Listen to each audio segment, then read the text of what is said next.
నమస్తే ఫ్రెండ్స్, నేను మీ Mutya. Welcome back to smart Muthu's kitchen.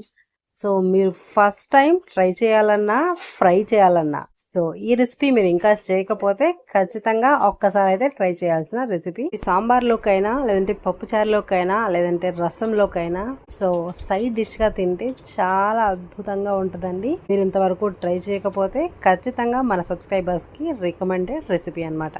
ఇంతకు కర్రీ పేరు చెప్పలేదు కదా, అదేనండి చామగడ్డ ఫ్రై.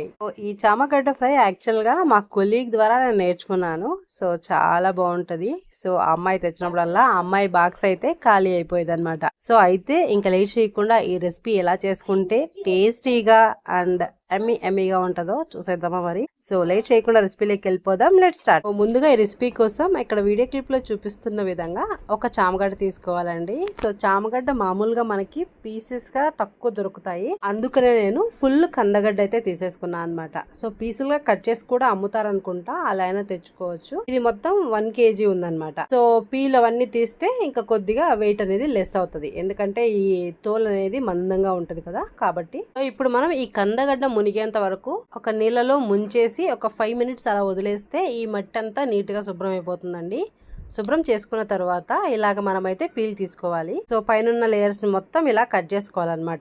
ఈ కందగడ్డని కట్ చేసే ముందు, మనం టచ్ చేసే ముందు ఒక ఇంపార్టెంట్ వంటింటి చిట్కా అయితే గుర్తుపెట్టుకోండి. సో మీ చేతులకి ఫుల్ గా కొబ్బరి నూనె కానీ, లేదంటే వంట ఆయిల్ కానీ పూసుకొని కట్ చేయండి. లేదనుకోండి దురద ఉంటదన్నమాట లైట్ గా. సో ఆ దురద కొంతమందికి ఇబ్బంది పెట్టచ్చు. సో అందుకని గ్లౌజెస్ వేసుకొనైనా, లేదంటే ఆయిల్ ఫుల్ గా మీ చేతికి రాసుకొనైనా కట్ చేయండి. సో ఇలా ఈ కందగడ్డని పీల్ తీసేసిన తర్వాత ఒక్కసారి వాటర్ తో 2 లేదా 3 సార్లు శుభ్రం చేసి ఇలా సన్న ముక్కలుగా కట్ చేసుకోండి. ఆ కట్ చేసిన ముక్కల్ని పసుపు, ఉప్పు, 1 టేబుల్ స్పూన్ ఆఫ్ ఉప్పు అండ్ 1 టేబుల్ స్పూన్ ఆఫ్ పసుపు వేసి ఒక గిన్నెలో ఒక 10 నిమిషాలు నానబెడితే చక్కగా శుభ్రం అవుతాయి. శుభ్రం అయిన తర్వాత ఇలా ఒక గిన్నె తీసుకొని సో మునిగేంత వరకు వాటర్ పోసి ఈ ముక్కలన్నీ వేసేసి సో 90 to 95% ఈ ముక్కల్ని మనం ఈ వాటర్ లో ఉడికించి వార్చేయాలన్నమాట. కందగడ్డని ఉడికించేటప్పుడు కూడా 1 టేబుల్ స్పూన్ ఆఫ్ ఉప్పు అండ్ 1 టేబుల్ స్పూన్ ఆఫ్ పసుపు వేసి ఉడికించుకోండి. కందగడ్డని చక్కగా ఉడికించుకోవాలండి. సో చక్కగా ఉడికించుకున్న తర్వాత అయితే సో ఈ నీళ్ళన్నీ వార్చేసి ఈ కందగడ్డ ముక్కల్ని తీసి పక్కన పెట్టేసుకుందాం. ఇప్పుడు గ్యాస్ మీద ఒక ఫ్రై ప్యాన్ ని పెట్టుకొని ఆయిల్ మనకి డీప్ ఫ్రై కి కావాల్సినంత ఆయిల్ పోసుకోండి. సో నేను ఎక్కువ పోయట్లేదు, లైట్ గా డీప్ ఫ్రై చేస్తున్నాను. సో ఇక్కడైతే నేను ఒక 50 ml to 100 ml అయితే నూనె పోసేసాను. సో ఈ నూనెలో ఇప్పుడు మన కందగడ్డ ఉడికించిన కందగడ్డని సో డీప్ ఫ్రై చేసుకోవాలన్నమాట. సో బాగా ఆయిల్లో ఉడకనివ్వాలి ఒక 10 నుంచి 20 నిమిషాల వరకు. మన కందగడ్డ మనకి బాగా ఆయిల్లో డీప్ ఫ్రై అయిపోయింది అనుకున్న తర్వాత 1 టేబుల్ స్పూన్ ఆఫ్ ఉప్పు, తర్వాత తగినంత కారం, ఒక 2 టేబుల్ స్పూన్ ఆఫ్ కారం వేసుకోవాలి. తర్వాత ఒక 1/2 టేబుల్ స్పూన్ ఆఫ్ పసుపు, ఒక 1/2 టేబుల్ స్పూన్ ఆఫ్ మిరియాల పొడి. సో మిరియాల పొడి వేస్తే చాలా బాగుంటది అనమాట.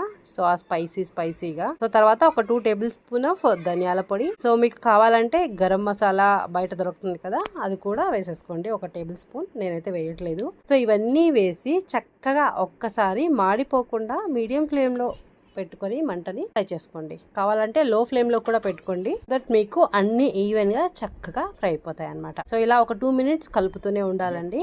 చక్కగా ఇలా ఫ్రై చేసి పక్కన పెట్టేసుకుందాం. ఇప్పుడైతే ఇంకొక ఫ్రై ప్యాన్ తీసుకొని ఇప్పుడు తిరగమాతకు వేసుకుందాం. 5 to 6 table spoon of oil వేసి ఆయిల్ కొద్దిగా వేడైపోయిన తర్వాత 1 టేబుల్ స్పూన్ ఆఫ్ ఆవాలు, ఒక 2 టేబుల్ స్పూన్ ఆఫ్ జీలకర్ర అండ్ ఆల్సో పచ్చిశనగపప్పు 1 టేబుల్ స్పూన్, తర్వాత కరివేపాకు వేసేసి సో ఇవి చక్కగా ఫ్రై అయిపోయిన తర్వాత ఇప్పుడైతే ఆనియన్స్ ఒక 2 లేదా 3 ఆనియన్స్ కొద్దిగా ఎక్కువ ఉంటేనే బాగుంటదండి. సో ఇలా నిలువుగా కట్ చేసి ఇవి బాగా ఫ్రై అయిపోవాలన్నమాట, కలర్ చేంజ్ అవ్వాలి. సో ఇలా ఆనియన్స్ ఫ్రై అయ్యేటప్పుడే ఒక 1/2 టేబుల్ స్పూన్ ఇంగువ కూడా వేసేసుకోవాలన్నమాట. సో ఇంగువ కూడా వేసేసి చక్కగా కలిపి ఆనియన్స్ పూర్తిగా బాగా బ్రౌన్ కలర్ లోకి వచ్చేంత వరకు ఫ్రై చేసుకోవాలి. సో మధ్యలోనే ఫ్రై చేసేటప్పుడే ఒక 1 టేబుల్ స్పూన్ అల్లం వెల్లుల్లి పేస్ట్ కూడా వేసి చక్కగా వీటితో పాటే ఫ్రై చేసుకోవాలన్నమాట. సో దట్ మనకి ఆనియన్స్ తో పాటే అల్లం వెల్లుల్లి పేస్ట్ కూడా 1 టేబుల్ స్పూన్ వేస్తే చక్కగా వీటితో పాటే ఫ్రై అయిపోతుంది అనమాట. ఆనియన్స్ చక్కగా ఇలా ఫ్రై అయిపోయిన తర్వాత ఒక 1 లేదా 2 టమోటాలు బాగా పండినవి సన్నగా కట్ చేసి వేసేసి ఈ టమోటాలు కూడా బాగా మగ్గి ఫ్రై అయిపోయేంత వరకు లో టు మీడియం ఫ్లేమ్ లో అడ్జస్ట్ చేసుకుంటూ మంటనైతే మనం ఫ్రై చేసుకోవాలి. టమోటాలు ఆనియన్స్ అన్ని చక్కగా కరిగిపోయాయి కదండి. సో కరిగిపోయి ఇలా చక్కగా ఫ్రై అయిపోయినాయి అనుకున్నప్పుడు సో ఇప్పుడు మన చామగడ్డ పక్కన ఫ్రై చేసి పెట్టుకున్నాం కదా, ఆ చామగడ్డని ఇప్పుడు ఇందులో వేసేయాలన్నమాట.